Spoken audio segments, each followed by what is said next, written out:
शर्मा। आज electrostatics 1 chapter 1 है NCERT book का 12th क्लास का एडिशन एक्सरसाइज सॉल्व करेंगे। मेरे कंप्लीट नोट्स कंप्लीट असाइनमेंट के लिए इस चैप्टर का भी, अगले चैप्टर का भी, आगे वाले चैप्टर्स के लिए भी डिस्क्रिप्शन चेक करें मेरे ऑनलाइन क्लासेस के लिए। तो एडिशनल एक्सरसाइज आज सॉल्व करेंगे। तो एनसीईआरटी एक्सरसाइज चैप्टर 1 क्लास 12 का ये चैप्टर है 1.25 क्वेश्चन। तो क्वेश्चन में कहते हैं oil drop of excess 12 excess electron, एक ऑयल ड्रॉप है जिसमें 12 एक्सेस इलेक्ट्रॉन है, यानी जिसपे जो चार्ज है वो होगा -12 ही, एक इलेक्ट्रॉन पे नेगेटिव ही तो -12 ही। स्टेशनरी, इसको रोका हुआ है, मिलीगन्स ऑयल ड्रॉप एक्सपेरिमेंट है, इलेक्ट्रिक फील्ड का वैल्यू दिया हुआ है और डेंसिटी दी हुई, कहते हैं रेडियस निकाले। तो इसका नीचे वेट लगेगा। अब इसको इक्विलिब्रियम में रखने के लिए इलेक्ट्रिक फील्ड को ऊपर ही होना, इलेक्ट्रिक फोर्स को ऊपर ही होना चाहिए। अब इलेक्ट्रिक फोर्स ऊपर होगा, 12 एक्सेस इलेक्ट्रॉन है, नेगेटिव है। अब नेगेटिव चार्ज है तो इलेक्ट्रिक फील्ड का जो डायरेक्शन होगा, जो इसमें फोर्स का डायरेक्शन होगा, ऑपोजिट होगा। यानी जो इलेक्ट्रिक फील्ड होगा वो इस तरीके से होगा। इस पे जो फोर्स लगेगा वो कितना लगेगा, फोर्स का मैग्नीट्यूड आपको पता होना चाहिए, Q टाइम C, और डायरेक्शन भी पता होनी चाहिए। यहाँ पे नेगेटिव चार्ज है तो -QE, अपोजिट डायरेक्शन दिख रहा है, ठीक है। मैग्नीट्यूड मैंने बता ही दिया। अब इसे इक्वेट करना इक्विलिब्रियम में, यानी ये mg मास, इसका वेट और 12E इक्वल है, बट इसका डेंसिटी यहाँ पे दिया हुआ है और इसका रेडियस निकालने को आपको कहते हैं। तो इस मास को डेंसिटी और वॉल्यूम के फॉर्म में हम ले जाते हैं। डेंसिटी होता है मास बाय वॉल्यूम, तो मास होता है डेंसिटी टाइम्स वॉल्यूम। अब ये स्फेरिकल ड्रॉप है तो इसका डेंसिटी तो रो और वॉल्यूम 4/3।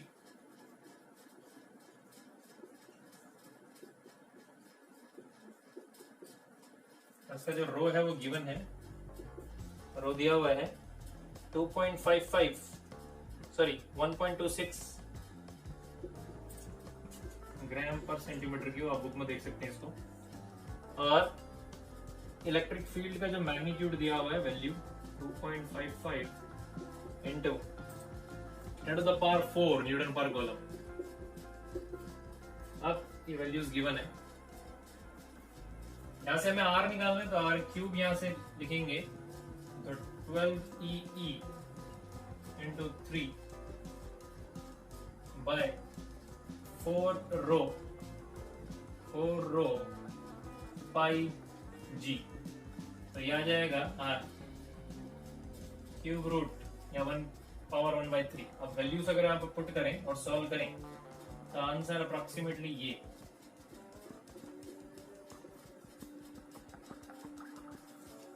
मिलीमीटर में लिखेंगे तो ये वैल्यू आएगा। G को 9.8 बोला हुआ यहाँ पर रखने के लिए 9.81 रखेंगे। तो हमने इस स्फेरिकल ऑयल ड्रॉप का रेडियस निकाल दिया, ठीक है। सिंपल क्वेश्चन है। नेक्स्ट क्वेश्चन में बोलते हैं पैटर्न्स दिए हुए हैं इलेक्ट्रिक फील्ड लाइंस के। तो जो पैटर्न्स दिए हुए हैं, पैटर्न्स में से पूछा कौन सी इलेक्ट्रिक फील्ड लाइन पॉसिबल नहीं है। तो एनसीईआरटी बुक में देखेंगे, मैं बता रहा हूँ आपको सीधे। पहला पैटर्न दिया हुआ है, कंडक्टर दिया हुआ है, उस कंडक्टर में लाइन रफली बनाई हुई है इस तरीके से, जा बाहर रही है, नो डाउट। अगर कंडक्टर यहाँ पे पॉजिटिव है, कंडक्टर ऐसे पॉजिटिव है, लेकिन लाइन जो है वो ऐसी जा रही है, ऐसे नहीं जा रही है, हर जगह पे कहीं भी चली जा रही है, इस तरीके से लाइन दी हुई है। कहने का मतलब क्या है, पूछते हैं आपसे क्या ये सही तरीके से इलेक्ट्रिक फील्ड लाइंस को ड्रॉ किया गया है, तो नहीं किया गया है। ऐसा नहीं है कि पॉजिटिव से बाहर जाने तो ठीक है। एक प्रॉपर्टी और होती है, कोई भी आइसोलेटेड चार्ज कंडक्टर पे जो इलेक्ट्रिक फील्ड लाइंस होती हैं वो उसके सरफेस के परपेंडिकुलर होती हैं, बट यहाँ पे हर जगह पे परपेंडिकुलर नहीं बनाई गई, जैसे यहाँ पे ये। तो ये जो है वो इलेक्ट्रिक फील्ड लाइन ठीक नहीं दिखाई गई फर्स्ट पार्ट में। सेकेंड पार्ट में आपको एक सिस्टम दिया हुआ है पॉजिटिव नेगेटिव चार्जेस का, एनसीईआरटी बुक में आप देखेंगे positive negative positive positive positive, इस तरीके से बुक में दिया हुआ है। ऊपर वाले में पॉजिटिव से, एनसीईआरटी में देखें डायग्राम, ऊपर वाले में पॉजिटिव से नेगेटिव आ रहा है, ठीक है, लेकिन फिर नेगेटिव से पॉजिटिव जा रहा है, जो कि यहाँ पे गलत हो जाता है। कभी भी फील्ड लाइन नेगेटिव से पॉजिटिव नहीं आती। तो सेकंड वाला जो है ये फर्स्ट पार्ट, सेकंड वाला भी करेक्ट नहीं है, क्योंकि नेगेटिव टू पॉजिटिव कभी भी लाइंस नहीं जाती, ये हो नहीं सकता। ठीक है, प्रॉपर्टीज है positive to negative. Third part में दो पॉजिटिव चार्ज का लाइंस रिप्रेजेंट किया हुआ है, प्रॉपर लाइंस वही होती हैं, ना इंटरसेक्ट कर रही है और पॉजिटिव से ही बाहर जा रही है, और रिपेलिंग लाइंस है, दिख रहा है वहां पे वो। तो थर्ड करेक्ट है। स्टैंडर्ड केस दिया हुआ वो हमें पता ही होता है, ठीक है। फोर्थ में क्या बोला हुआ है, 3 चार्ज का सिस्टम है, पॉजिटिव पॉजिटिव पॉजिटिव, इस तरीके से पॉजिटिव पॉजिटिव पॉजिटिव इंटरसेक्ट कर गई। लाइंस इंटरसेक्ट नहीं करती तो प्रॉपर्टी ये गलत जो है लाइंस बनाई हुई है फोर्थ पार्ट में, डी पार्ट मतलब। फिफ्थ पार्ट में क्या है, पॉजिटिव कंडक्टर और negative conductor, positive to negative जा रहे हैं, बट यहाँ पे क्लोज लूप बना रहे हैं, ठीक है। कंटिन्यूस होता है पर क्लोज नहीं होता, इलेक्ट्रिक फील्ड लाइंस पढ़ रहे हैं हम ये। तो फिफ्थ वाला भी रॉन्ग, यानी एक ही ठीक है। थर्ड, नेक्स्ट क्वेश्चन में कहते हैं कि एक रीजन में हमें इलेक्ट्रिक फील्ड दिया हुआ है z डायरेक्शन में। सपोज मैं ये डायरेक्शन को z पॉजिटिव z मान लेता हूं,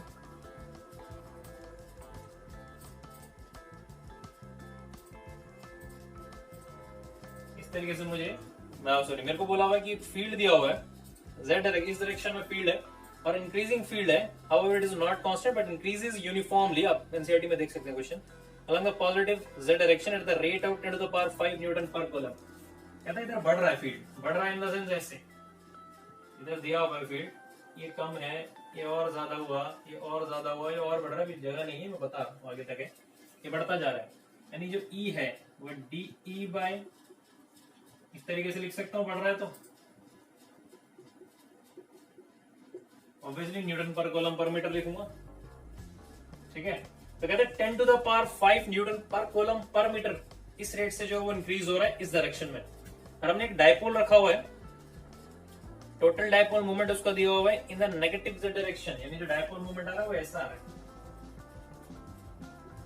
इस तरीके से। डायपोल मूवमेंट का जो मैग्नीट्यूड है वो आपको दिया हुआ है 10 to the power -7 coulomb meter, 10 to the power -7 coulomb meter in the negative z direction. आपसे पूछते हैं what are the force on the torque experienced by the dipole, ठीक है। तो टॉर्क और फोर्स देख लेते हैं। अच्छा पहले टॉर्क देख लेते हैं, ज्यादा आसान टॉर्क लगेगा। देखो कैसे, डायरेक्ट फॉर्मूला बताता हूं टॉर्क का, हमें पता ही है, ऑनलाइन क्लासेस में मैं बता ही रहा हूं।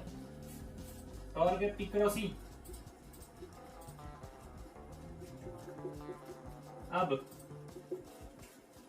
इलेक्ट्रिक फील्ड का मैग्नीट्यूड चेंज हो रहा है बट डायरेक्शन तो यही है। अब ये डायरेक्शन है इलेक्ट्रिक फील्ड की और ये डायरेक्शन है डाइपोल की, तो दोनों अपोजिट डायरेक्शन में 180 डिग्री एंगल बन रहा है, यानी PE sin 180 इसका मैग्नीट्यूड जो होगा टॉर्क का वो क्या हो जाएगा, PE sin थीटा यानी 180, 180 तो 0 होता है, यानी टॉर्क 0 लगने वाला है इस पे। सिंपल। फोर्स देखते हैं कैसे लगता है। अच्छा जनरल केस नहीं है, नॉर्मल केस में क्या बोलते हो कि फोर्स जो है वो 0 लगने वाला है ना, हमेशा 0 बोल देते हो। इधर नहीं होगा हमेशा 0, क्यों, यूनिफॉर्म फील्ड नहीं है। वो जो डेरिवेशन करते हो क्लासेस में, वो डेरिवेशन क्या होती है, torque in uniform external electric field. अब ये यूनिफॉर्म नहीं है तो इधर सीधे 0 नहीं लिख देते, ठीक है। तो करेंगे कैसे, तो सपोज ये नेगेटिव चार्ज इधर है Q और यहाँ पॉजिटिव है, तो डायपोल मोमेंट ऐसे आएगा और इलेक्ट्रिक फील्ड ऐसे बढ़ रहा है। जब इलेक्ट्रिक फील्ड ऐसे बढ़ रहा है तो इस पे, अच्छा पॉजिटिव पे फोर्स लगेगा along the direction of electric field, इधर कम है कंपैरेटिवली इधर से, तो इधर जो फोर्स का मैग्नीट्यूड होगा वो कम होगा, यानी ये इसको F पॉजिटिव कह सकता हूं और ये बड़ा होगा, ठीक है। ऐसे रिप्रेजेंट कर सकते हैं ज्यादा क्लियरली।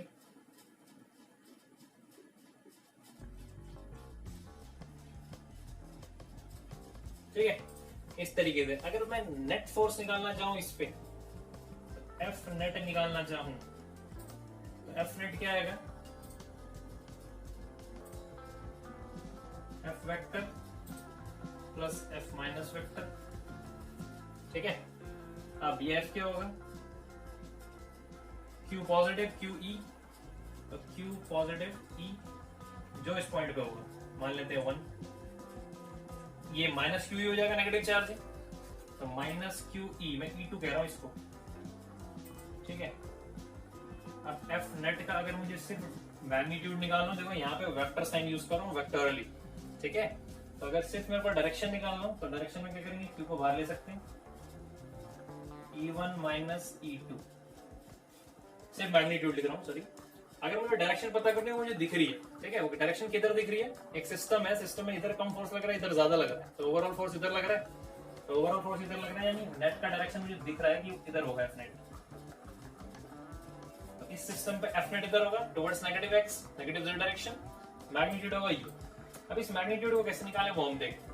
तो हमें दिया हुआ है कि डीई बाई डी जेड इतना है, यानी पर यूनिट लेंथ डी का जो इंक्रीमेंट है वो 10⁵ है, यानी डाइपोल लेंथ में अगर मैं इंक्रीमेंट देखना चाहूं तो इसको 2a से मल्टीप्लाई कर दूं। अगर मैं डाइपोल लेंथ को 2a मान रहा हूं, ये तो 1 मीटर में 10⁵ के रेट से बढ़ रहा है, तो डाइपोल में इंक्रीमेंट कितना होता है, उसको मल्टीप्लाई कर दो 2a से, यानी जो E1 माइनस E2 मैंने यहाँ पे लिखा हुआ है, तो E1 माइनस E2 जो मैंने यहाँ पे लिखा हुआ है, उसको मैं ऐसे लिख सकता हूँ कि 1 मीटर लेंथ पे कितना इंक्रीमेंट है टाइम्स डाइपोल लेंथ पे कितना इंक्रीमेंट है, यानी इस चीज को ये लिख सकते हैं।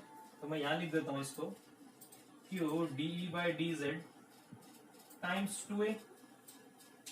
अब Q times 2a dipole moment के बराबर होता है, तो डाइपोल मोमेंट होता है P। अब क्वेश्चन में क्या है ना, डाइपोल मोमेंट भी दिया हुआ है, मैग्नीट्यूड उसका, और डी बाई डी जेड भी दिया हुआ है 10⁵। अगर दोनों को मल्टीप्लाई किया जाए तो 10⁻² न्यूटन का मैग्नीट्यूड आ रहा है। वेक्टोरियली लिखें तो वेक्टोरियली ऐसे लिखेंगे, एफ नेट वेक्टर माइनस 10⁻² के कैप न्यूटन के डायरेक्शन जेड के लिए जेड कैप बना सकते हैं। तो next question NCERT question 1.28, 3 part है क्वेश्चन में। तो फर्स्ट पार्ट में पूछा हुआ है, कंडक्टर दिया है, उसमें कैविटी है, कहते हैं चार्ज उसको मैं अगर प्लस क्यू देता हूं तो वो चार्ज के सरफेस पे आए, ये हमें प्रूव करना है। तो देखते हैं, एक कंडक्टर दिया हुआ है, इस तरीके से कोई भी आर्बिट्री शेप का कंडक्टर है, बीच में कैविटी है, कहते हैं अगर मैं इस पर चार्ज क्यू दूं एक कंडक्टर को, तो ये चार्ज के सरफेस पे आना चाहिए। तो हम एक गॉसियन सरफेस कंसीडर कर लेते हैं, मैथमेटिकली दिखाना ना इसको। मैं गॉसियन क्यों ले रहा हूं, क्योंकि मुझे एक चीज की नॉलेज है, इस कंडक्टर के अंदर जहां भी मेटालिक सरफेस है वहां पे इलेक्ट्रिक फील्ड 0 होता है, तो मैं इलेक्ट्रिक फील्ड से चार्ज को रिलेट करना चाहता हूँ, जिस वजह से मैंने गॉसियन सरफेस लिया और गॉस लॉ लगाना चाह रहा हूँ। ठीक है, तो सोच के लिया क्यों मैं गॉस लॉ लगाऊंगा। अभी क्या कहते हैं, मैंने क्या किया, इस कंडक्टर के जस्ट अंदर एक गॉसियन सरफेस लिया, अब इस गॉसियन सरफेस में गॉस लॉ लगाऊंगा। तो इस गॉसियन सरफेस पे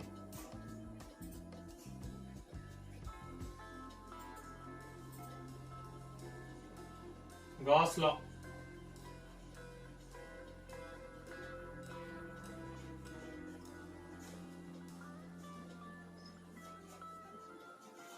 क्यों मतलब sum of all the charges inside Gaussian surface होता है वो।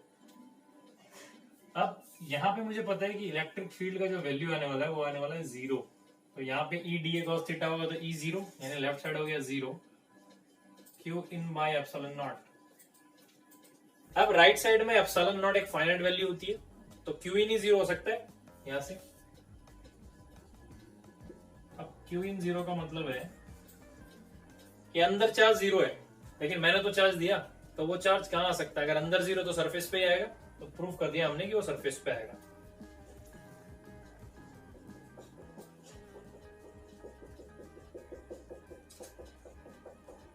बी पार्ट में बोलते हैं यही सेम कैविटी, इस तरह के कंडक्टर है,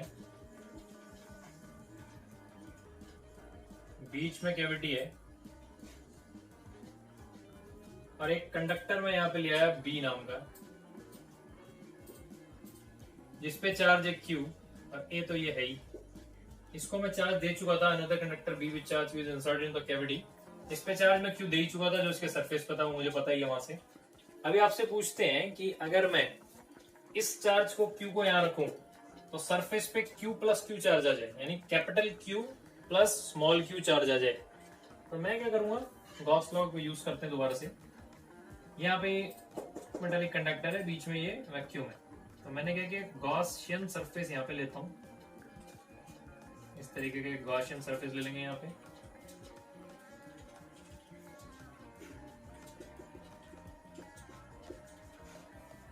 तो गॉसियन सरफेस यहाँ पे लिया हुआ है। अब ये वाले पार्ट में इलेक्ट्रिक फील्ड सारा जीरो, यानी अगर मैं यहाँ पे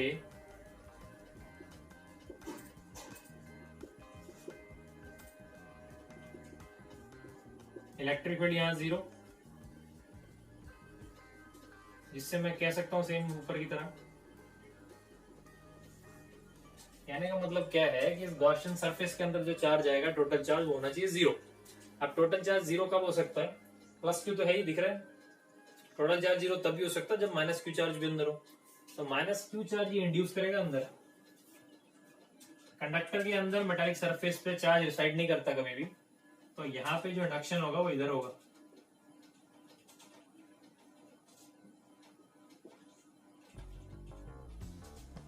माइनस क्यू, अभी हम अच्छा ये गॉसियन सरफेस है, ये माइनस क्यू यहाँ इंड्यूस होगा, तो ये प्लस क्यू बाहर इंड्यूस करेगा, स्मॉल क्यू। ठीक है, स्मॉल क्यू की बात हो रही है। तो प्लस क्यू यहाँ इंड्यूस करेगा स्मॉल क्यू, कैपिटल क्यू पहले से ही था, स्मॉल क्यू अब आ गया, तो टोटल चार्ज हो गया कितना, ये हमें दिखाना था यहाँ पे। अब ये यहाँ पे भी नहीं करेगा ना, कंडक्टर के अंदर ये मेटालिक सरफेस, इस वजह से चार्ज यहाँ रिसाइड नहीं करता है। तो चार्ज यहाँ रिसाइड नहीं करता, तो यहाँ सरफेस पे आ जाएगा plus Q charge, small Q और प्लस कैपिटल क्यू तो था ही। थर्ड पार्ट में पूछते हैं, A sensitive instrument is to be shielded from the strong electrostatic field in its environment, suggest a possible way। कहते हैं सेंसिटिव इंस्ट्रूमेंट है, sensitive instrument क्या है, इलेक्ट्रिक फील्ड आते ही वो खराब हो सकता है। तो उस सेंसिटिव इंस्ट्रूमेंट को हमें बचाना है उस किसी भी इलेक्ट्रिक फील्ड रीजन से, तो कैसे बचे, तो उसकी इलेक्ट्रोस्टैटिक शील्डिंग करेंगे। इलेक्ट्रोस्टैटिक शील्डिंग मतलब एक ऐसे रीजन में रख देंगे जहाँ पे फील्ड ना हो, सिंपल। तो हम क्या करेंगे, एक कंडक्टर है सपोज किसी तरह का, ये स्फेरिकल शेल ले लेते हैं, तो यहाँ बीच में वो इंस्ट्रूमेंट रख सकते हैं। अगर यहाँ हमने इंस्ट्रूमेंट रखा तो फील्ड लाइंस आएंगी,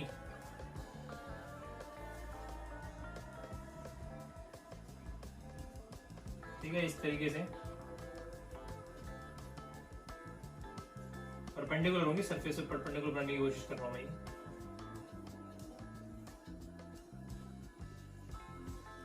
ठीक है, सरफेस से परपेंडिकुलर बनाने की कोशिश कर रहा हूं। तो इलेक्ट्रिक फील्ड लाइंस बाहर होंगी बट अंदर नहीं होंगी, तो ये इंस्ट्रूमेंट यहाँ पे प्रोटेक्टेड रहेगा। इस तरह के इंस्ट्रूमेंट को यहाँ पे ये शील्डिंग क्या कर रहे हैं, इसे फैराडे केजेस भी बोलते हैं। ठीक है, तो अंदर रख के इसको हम बचा सकते हैं इलेक्ट्रिक फील्ड से इंस्ट्रूमेंट। तो एक और क्वेश्चन है 1.29। क्वेश्चन में कहते हैं कि एक हॉलो चार्ज कंडक्टर है, तो स्फेरिकल लेट कर लेते हैं उसको, इस तरीके का भी हो सकता है वैसे वो। तो इस हॉलो कंडक्टर में हमने क्या किया, एक जगह एक छोटा सा होल बनाया। तो स्फेरिकल कंडक्टर मैंने सपोज कर लिया, तो बोलते हैं कि हॉलो चार्ज कंडक्टर है जिसमें हमने छोटा सा होल किया है। तो कहते हैं इलेक्ट्रिक फील्ड बताओ उस होल में, यहाँ पे ये होल क्या छोटा है काफी है, तो इस होल में जो इलेक्ट्रिक फील्ड है वो बताओ। वेक्टर दे दिया वेक्टर फॉर्म में, एन गैप ये डायरेक्शन है परपेंडिकुलर इसकी। तो ये हमें प्रूव करना है इस होल में जो है इलेक्ट्रिक फील्ड है, आउटवर्ड नॉर्मल ईटा जो दिया हुआ है एन गैप कहेंगे, एन गैप है जो। तो और सिग्मा अंडरस्टूड है सरफेस चार्ज डेंसिटी। ऐसे उसमें ना इस तरह जनरलाइज कर दिया है कि सिग्मा जो है वो इस होल के पास सरफेस चार्ज डेंसिटी है, क्योंकि जरूरी नहीं है ना कि सिग्मा हमेशा सेम हो। ये हमें नॉलेज होना चाहिए इसका कि सिग्मा अगर मैं चार्ज देता हूँ तो सिग्मा हमेशा सेम नहीं होता। सिग्मा रेडियस के इनवर्सली प्रोपोर्शनल है, यानी जो शार्प एंड है वहां पे सिग्मा बड़ा होगा और जो शार्प एंड नहीं है वहां पे सिग्मा उसके कंपैरिजन में कम होगा। बट मैं मान के चल रहा हूँ स्फीयर है, ठीक है। अब अगर ये स्फीयर यहाँ पे अगर ये होल नहीं होता, मान लो ये पॉजिटिव स्फीयर है, पॉजिटिवली चार्ज स्फीयर है, अच्छा जरूरी नहीं कि स्फेरिकल कंडक्टर मानना, फिर बोल रहा हूँ कोई भी शेप का मान सकते हो चलेगा। अब अगर ये पूरा कंडक्टर होता तो सरफेस पे जो इलेक्ट्रिक फील्ड का वैल्यू होता है वो कितना होता है, अगर पूरा कंडक्टर होता तो ई सरफेस कितना आता है, सिग्मा बाय एप्सिलॉन नॉट, और डायरेक्शन देखें तो ये, ठीक है। और अगर मैग्नीट्यूड की बात करें तो मैग्नीट्यूड आता है ये, प्रूफ भी कर सकते हैं। स्फीयर ले लो, गॉस लॉ लगाओ इस पे, इसी पे गॉसियन सरफेस जो है इसी के थ्रू पास हो सकता है। अच्छा, अब गॉसियन सरफेस का आपको ये नॉलेज होना चाहिए कि गॉसियन सरफेस किसी डिस्क्रीट चार्ज के ऊपर पास नहीं करता, बट चार्ज कॉन्फ़िगरेशन है पूरा कंटीन्यूअस चार्ज कॉन्फ़िगरेशन, तो उसके ऊपर पास कर सकते हो, उसमें कोई दिक्कत नहीं है। तो मैं चाहूं तो यहाँ से भी गॉसियन सरफेस ले सकता हूँ और मैं ये प्रूव कर सकता हूँ। ठीक है, फिलहाल मैं मानता हूँ मैंने थ्योरी क्लासेस में कराया तो आपको पता है।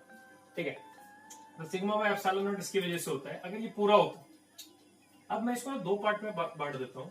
मैं कहता हूँ कि ये जो है ये ए बी है और यहाँ पे कहीं सी मान लेता हूँ, या नीचे कहीं आप सी ले सकते हो।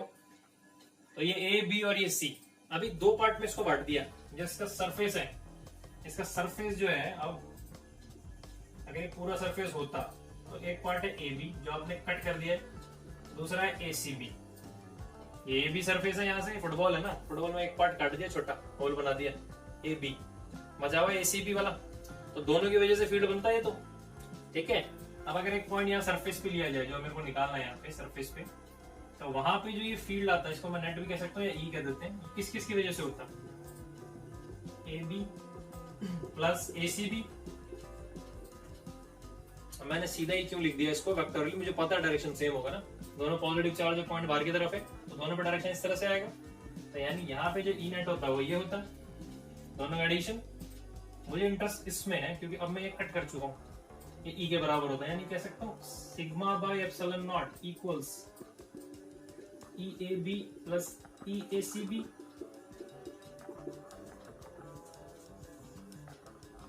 दोनों का डायरेक्शन बाहर होता है ये।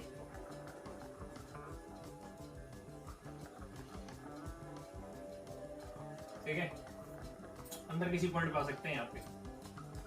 तो इस पॉइंट पे ये अगर पॉजिटिव होता है यहाँ पे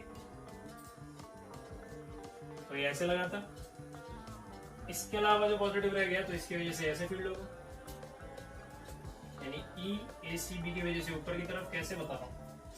क्योंकि मैं अपना कौन सा में ये नॉलेज यूज कर रहा हूँ कि किसी भी पॉइंट पे अगर मैं अंदर जाऊं कंडक्टर के तो नेट फील्ड जीरो होगा। तो अगर ये पूरा यहाँ पे जीरो लगाता है तो अगर ये कट कर दिया तो इस तरीके से देखें डायमेट्रिकली या बीच में ले लो, तो ये तो अपना फील्ड ऊपर लगाएगा नेट, पर ये होता तो इसकी वजह से नीचे फील्ड लगता ये भी, और दोनों का जो नेट फील्ड यहाँ पे आता वो आता जीरो।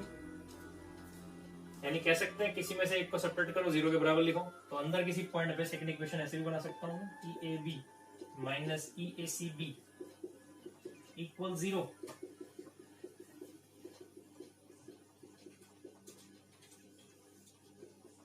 अब ये करना इसलिए जरूरी था, अंदर पॉइंट क्यों लिया? ऐसा नहीं कि मेरे को तो निकालना सरफेस पे, अब मैं अंदर पॉइंट क्यों ले रहा हूँ? उसका रीजन है। उसका रीजन क्या है कि ये जो इक्वेशन मैंने बनाई, अब इस इक्वेशन को और मैं सिंप्लीफाई कैसे करूंगा? तो अगर जनरली मैथ्स में देखें दो वेरिएबल है तो उसके अंदर मेरे को दोनों वेरिएबल के लिए दो इक्वेशन तो बनाना ही पड़ेगा। तो इसलिए मैंने एक पॉइंट अंदर भी लिया क्योंकि मुझे वहां का नॉलेज है कि ई जो है नेट ई वो जीरो है, तो उस नॉलेज को यूज करके मैं ये चीज बना पाया। अब ये दोनों इक्वल है तो यहाँ से लिख सकते हैं 2 times E A C B equal sigma by epsilon not. यहाँ से ई ए सी बी क्या आएगा? रिक्वायर्ड को ई लिख दूं यहाँ पे मैं, चलो ई ए सी बी लिख लेते हैं, सिग्मा बाय 2 एप्सिलॉन नॉट इसका मैग्नीट्यूड है, और अगर डायरेक्शन लगाएंगे तो बाहर की तरफ ये, क्योंकि ओवरऑल चार्ज पॉजिटिव है इसकी वजह से बाहर की तरफ लगेगा।